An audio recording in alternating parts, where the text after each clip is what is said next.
outskirts of Maplewood. A quiet town wrapped in the kind of predictable calm that made people believe nothing in the world ever truly changed. But for Michael Adams, the man sitting alone in the back seat of a dusty airport taxi, everything had changed. So much that even the sunrise felt unfamiliar. The taxi hummed steadily along the long road, the windows cracked just enough to let in a cool breath of early morning air. Michael watched the trees flash by, his eyes taking in the scenery he had once known like the back of his hand. Yet now, every corner felt like a memory he wasn't sure he still belonged to. 2 years ago, he had left home with a dream nurtured so fiercely, he could almost feel it pulsing in his chest. He had left behind Maplewood's gentle monotony, his parents' aging smiles, and most importantly, the woman he thought would become his wife, Emily Carter. A woman with soft hazel eyes, laughter that felt like warmth, and promises that used to echo in his mind like a sacred prayer. 2 years. People said time healed. For Michael, time had hammered. Time had carved. Time had stripped him of his illusions, one bitter blow after another. If only Emily knew the truth of what he had lived through. If only anyone knew. Michael had gone abroad with sharp hopes, sharper ambition, and the belief that life would reward his willingness to sacrifice.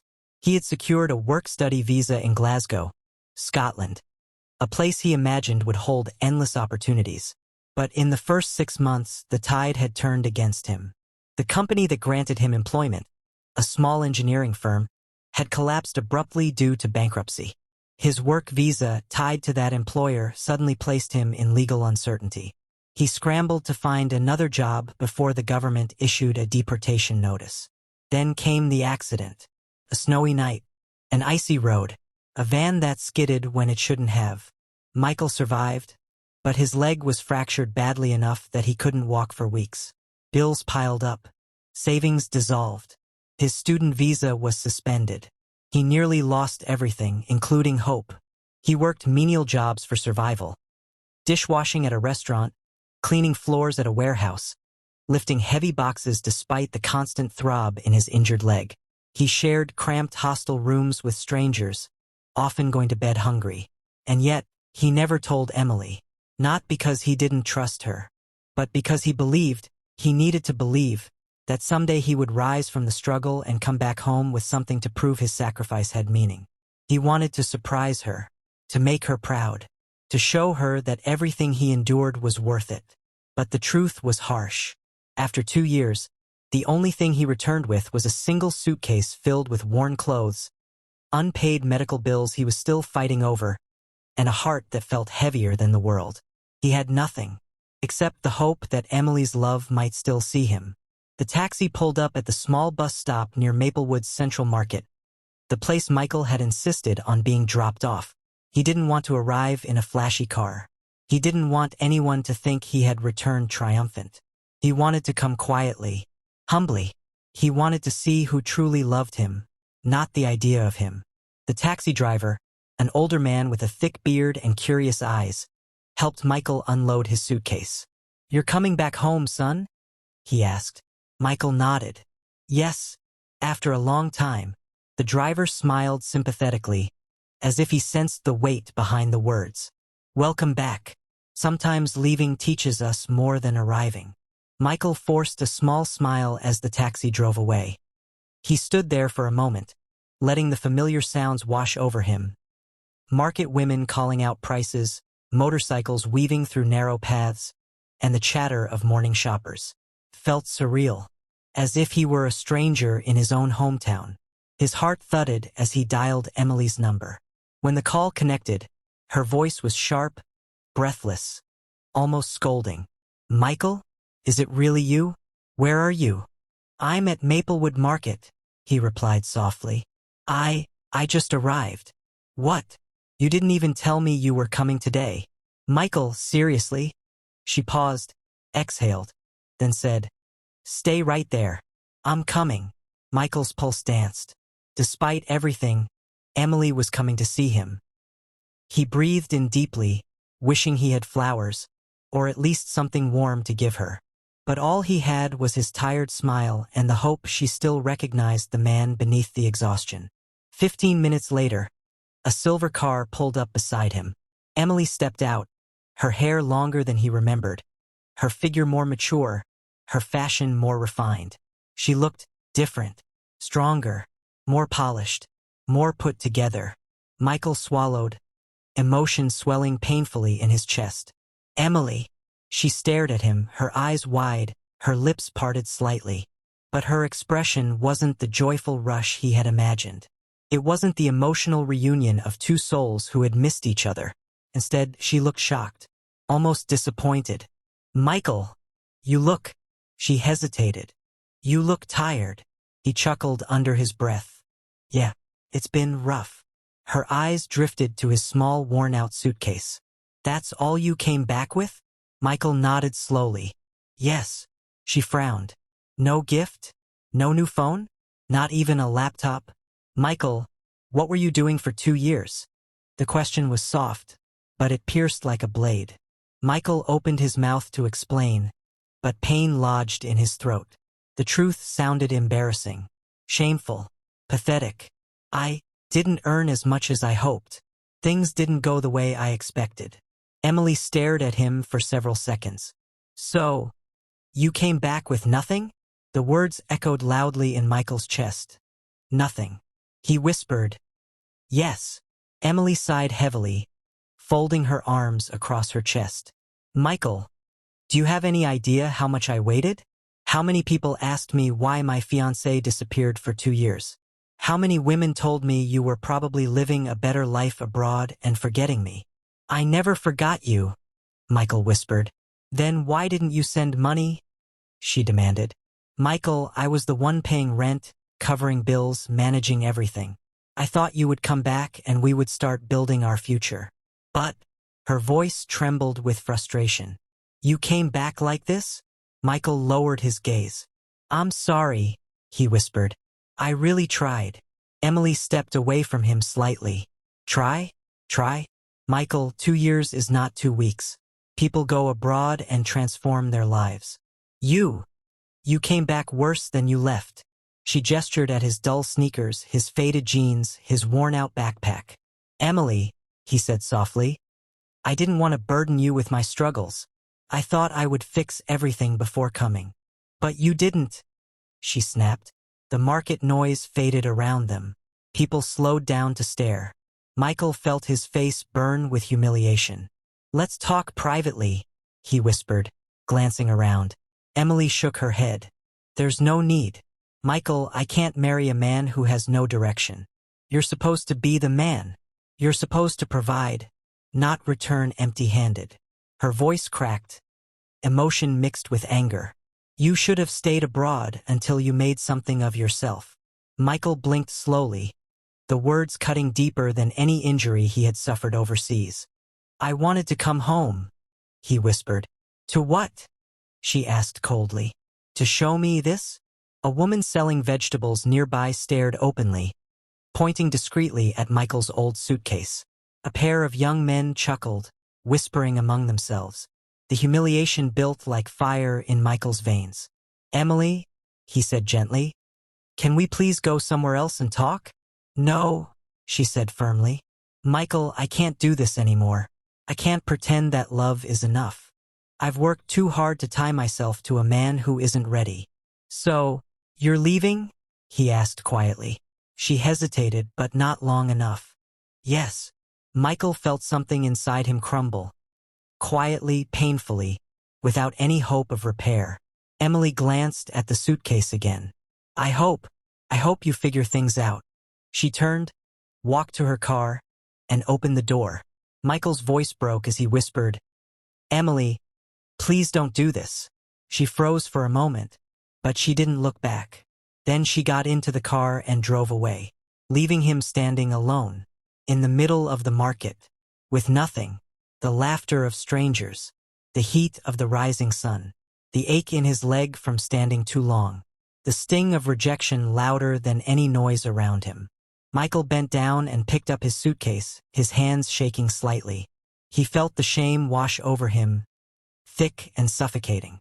He limped away slowly, pushing through the crowd, each step weighted with the memories of what he had endured abroad.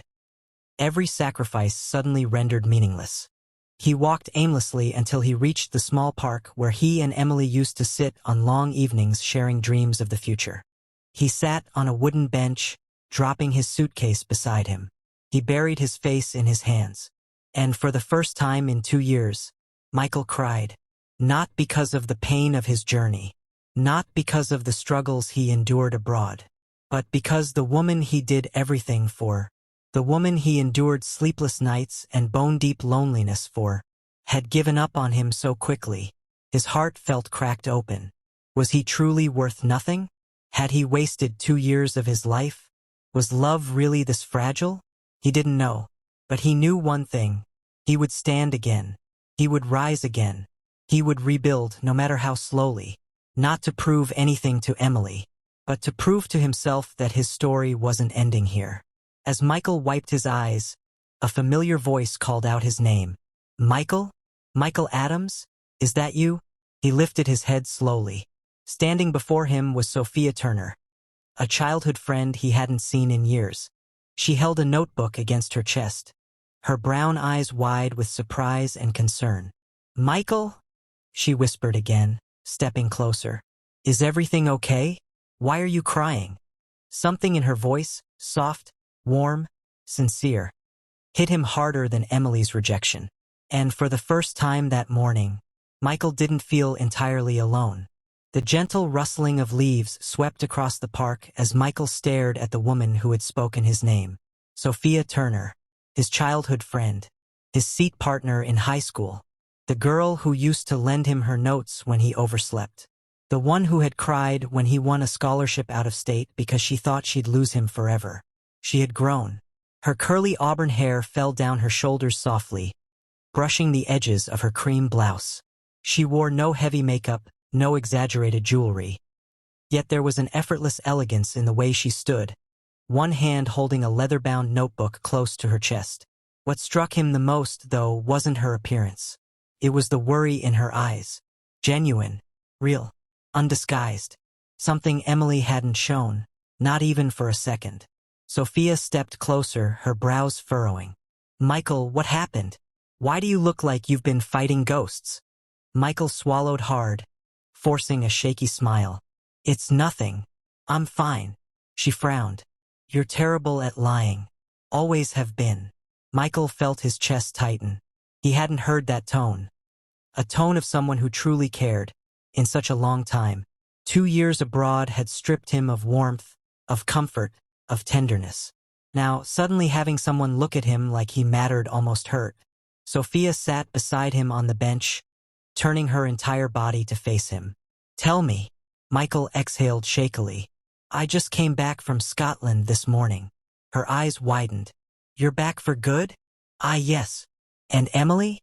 Did you see her? Michael forced a bitter laugh. Yes, she left. What? She left, he repeated softly.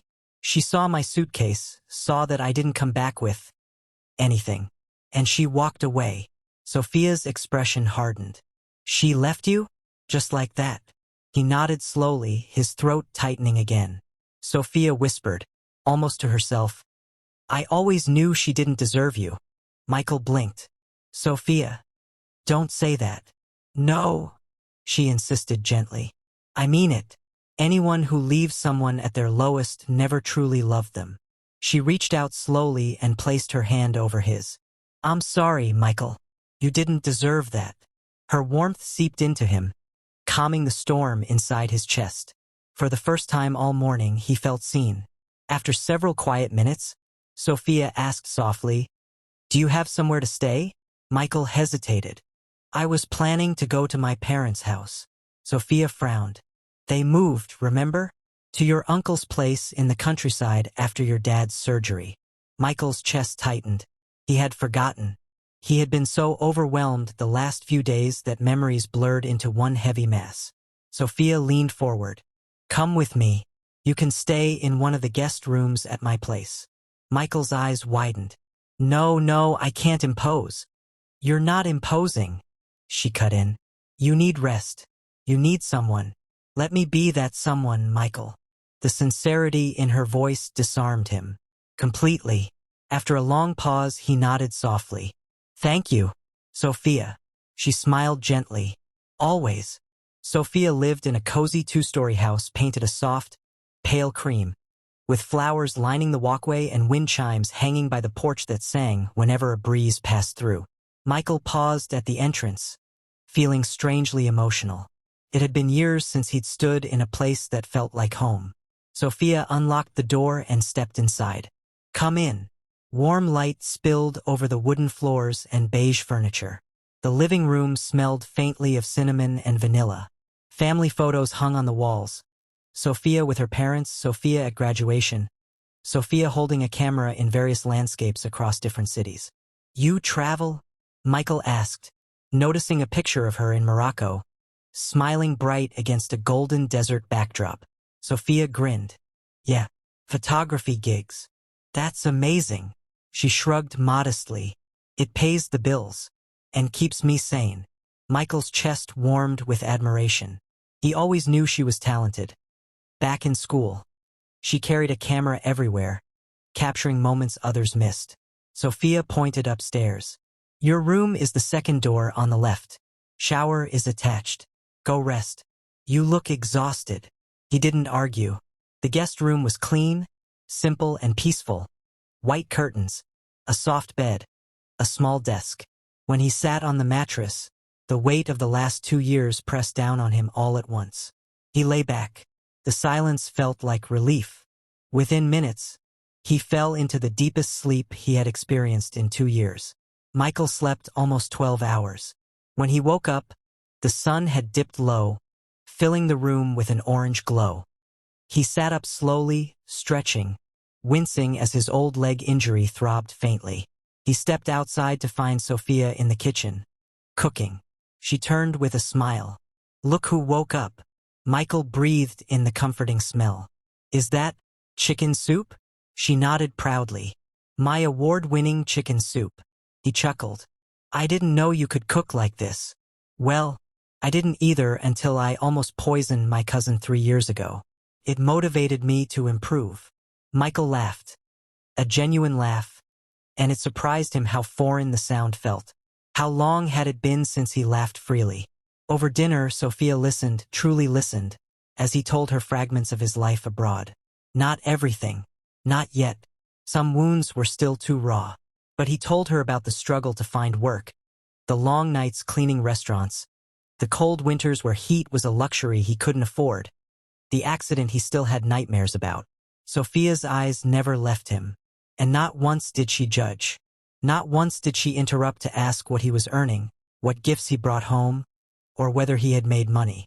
She simply listened, and that alone felt like healing. Michael, she said softly after he finished. I'm proud of you. He blinked. Proud? Of what? Of surviving, she whispered. Of fighting. Of holding on even when life threw everything at you. Her voice softened even more. You didn't come back with money, but you came back alive. That's more than enough. Michael lowered his head, unable to stop the tears that filled his eyes. No one, not even Emily, had ever made him feel this seen, this valued, this human. The next morning, Michael woke to find Sophia sitting at the dining table, surrounded by papers, her laptop open, and a mug of coffee steaming beside her. What's all this?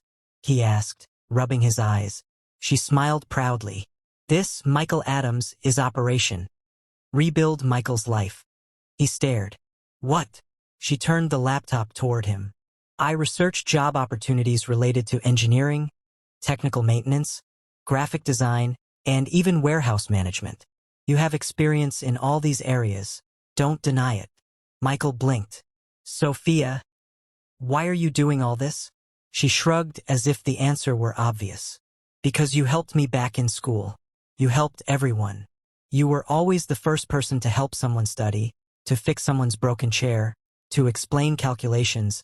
You've spent your whole life helping people. Let someone help you for once. Michael's heart threatened to burst. She continued, flipping pages like a general planning a war. There are 2 companies hiring engineers in training.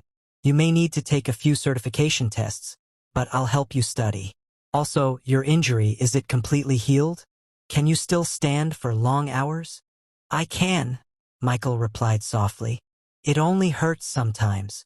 Good, she said, marking a note.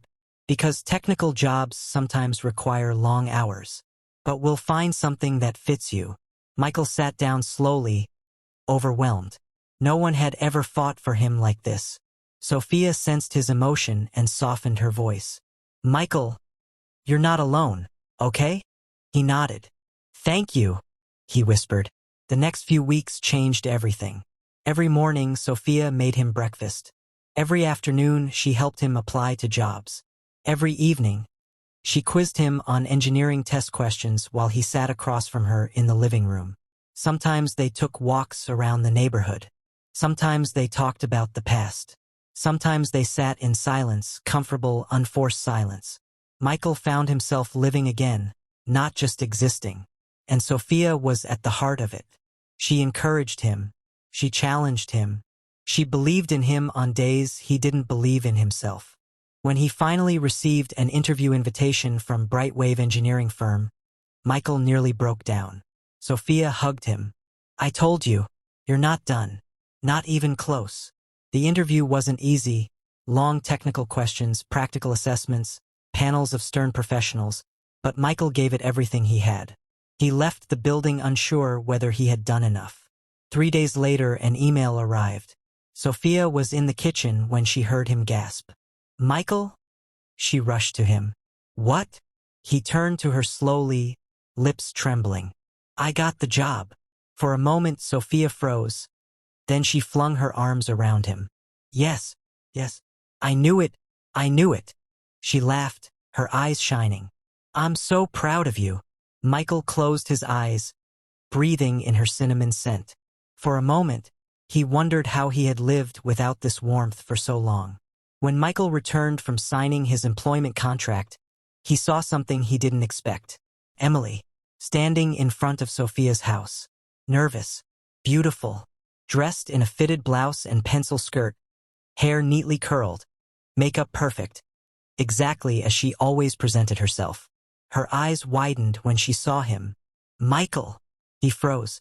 Emily, what are you doing here? She took a shaky breath and stepped closer. I heard you're back. I wanted to see you. Michael's stomach tightened unpleasantly.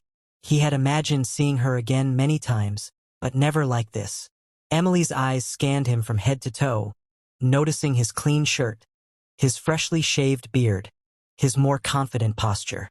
You look different, she said softly. Stronger, better. I'm working on myself, he replied gently. Emily nodded, swallowing. Michael, I'm sorry. About that day. Michael's chest ached. Emily, no, please let me finish. Her voice broke with regret. I was stressed. I was overwhelmed. I thought you abandoned me for 2 years. I thought you didn't care. And when you came back with nothing, I panicked. She wiped a tear quickly. I shouldn't have left. I shouldn't have embarrassed you. I'm sorry, Michael. Michael inhaled slowly. The apology struck something deep, both painful and strangely healing. But before he could speak, the door opened behind him. Sophia stepped outside, surprised to see Emily. Emily? She said cautiously. Emily stiffened slightly. Sophia. The tension thickened. Michael felt caught between two worlds, his past and his present. Emily looked at Sophia, then at Michael. Something dawned on her. You're staying here? She asked quietly. Yes, Michael replied. For how long? I'm not sure. Emily hesitated, then stepped closer to him. Michael, can we talk? Please? Just us. Sophia looked at him slowly, silently asking what he wanted. Michael inhaled again. A long, painful breath. They walked to the park, the same park where she left him. This time, Emily was the one trembling. Michael? She began softly. I want us back. Michael stopped walking. His heart thudded in his chest. Emily continued quickly, her voice cracking. Please don't say no yet. I've been thinking. I've been replaying that day over and over. I was wrong. I was selfish. I acted out of fear. You sacrificed so much abroad. And I didn't even ask if you were okay. She stepped closer. I want to fix things. I want us to rebuild. I still love you, Michael. Michael closed his eyes. Those words used to be everything to him. But now, they didn't feel the same. Emily? He whispered. Why now? Because I realized what I lost, she said urgently. I realized you're the kind of man who fights, who survives, who doesn't give up. I was foolish to leave. He opened his eyes and met hers. Emily, he said gently, you didn't leave me because I changed. He swallowed painfully. You left because I had nothing. Emily flinched. Michael's voice softened, not out of bitterness, but clarity. You want me now because my life is getting better. But when I was at my lowest, you walked away. Love doesn't work like that. Emily's face crumpled. Michael, please, don't say that. I want to make things right. Michael looked down at his hands. Once he would have begged for this moment. Once he would have fought for her. Once he would have forgiven instantly. But now, his heart had found peace elsewhere. I forgive you, he whispered. Emily's face lit up. But, he continued gently, I can't go back. Her face fell instantly, tears filling her eyes. Michael, I'm not the man you left behind. And you're not the woman I hoped you would be. Emily's tears spilled over. So, that's it. Michael nodded. I wish you happiness, Emily. Truly. She stared at him for several seconds, then turned and walked away slowly, shoulders shaking with sobs. Michael watched her go. He felt sadness. He felt nostalgia. But he did not feel regret. Not anymore. When Michael returned to Sophia's house, she was sitting on the porch steps, waiting anxiously. How did it go? She asked softly.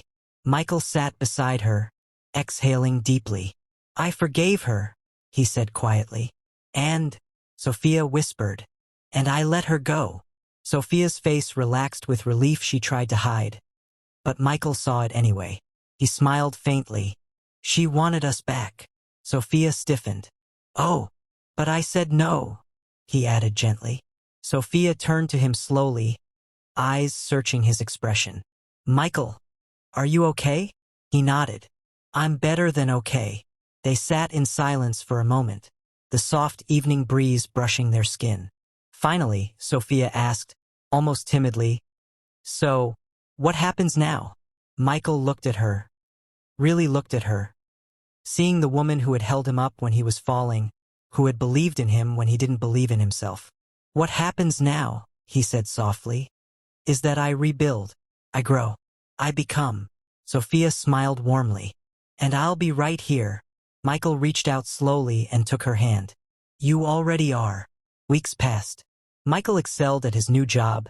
His dedication, technical skill, and work ethic quickly caught the attention of the company's management. He worked on projects that challenged him, earning respect from colleagues who admired his resilience. Sophia continued pursuing photography, capturing vibrant landscapes and candid portraits. Sometimes she came home excited about a new client. Sometimes she came frustrated about low sales. But Michael was always there, listening, supporting, encouraging. Their bond deepened naturally, slowly, gently, beautifully. There were mornings when he woke to the smell of her pancakes and soft jazz playing in the background. Evenings when they cooked together, bumping shoulders and laughing when they spilled ingredients. There were nights when they talked for hours about dreams, fears, the people they once were, the people they were becoming. Sophia never pressured him, never rushed the healing, never tried to replace what he had lost. She simply stayed, and that was everything. People in town began to whisper about the man who returned with nothing and was rising again, about the woman by his side who saw his worth before anyone else did. Even Emily heard, and regret became a silent shadow trailing her everywhere she went. But Michael no longer lived in the shadows of his past. He was building a future, slowly, steadily, with the woman who helped him stand again. And fate, destiny, life, was only just beginning to reward him.